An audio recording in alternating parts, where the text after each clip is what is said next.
যারা গান শোনেন বা গান শোনার অভ্যাস আছে, আজকের ভিডিওটি তাদের জন্য। একজন বৃদ্ধ এই গল্পটি শুনিয়েছিলেন, যিনি আরবের একটা মসজিদের ইমাম ছিলেন। তিনি বলেন, একদিন ফজর নামাজ পড়ে বসে আছি, এমন সময় 13-14 বছরের একটি বালক দৌড়াতে দৌড়াতে মসজিদে আসলো। হাঁপাতে হাঁপাতে এসে আমাকে বলল, আমার আব্বা আপনাকে আমাদের বাসায় যেতে বলেছেন। আমি তার সাথে দ্রুত তাদের বাসায় গেলাম। বাসায় গিয়ে দেখি ছেলেটির বাবা আমার জন্য অপেক্ষায় দাঁড়িয়ে আছে।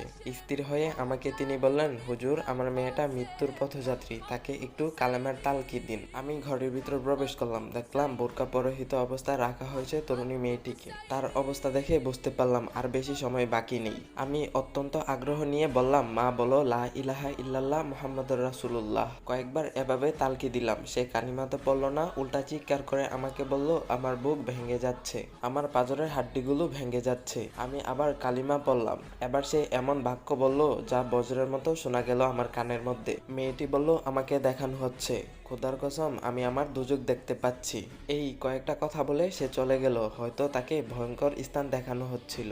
এই কথাগুলো বলতে বলতে তরুণী মেয়েটি শেষ নিঃশ্বাস ত্যাগ করলো।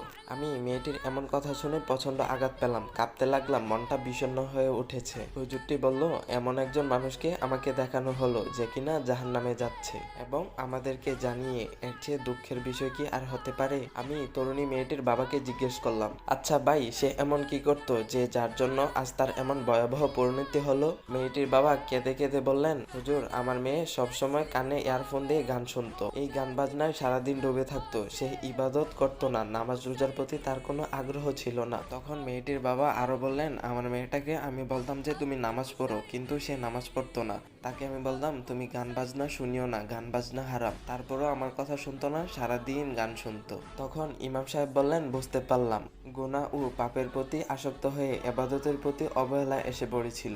তার জন্যই তো মৃত্যুর সময় কালিমা পরিয়ে দেওয়ার পরও মেয়েটি কালিমা পড়তে পারছিল না। তো ভাই, যাদের গান শোনার শখ আছে তাদের কাছে অনুরোধ, গান শোনা থেকে যেন আমরা বিরত থাকতে পারি। আল্লাহ তাআলা আমাদের সবাইকে বোঝার তৌফিক দান করুক, আমিন।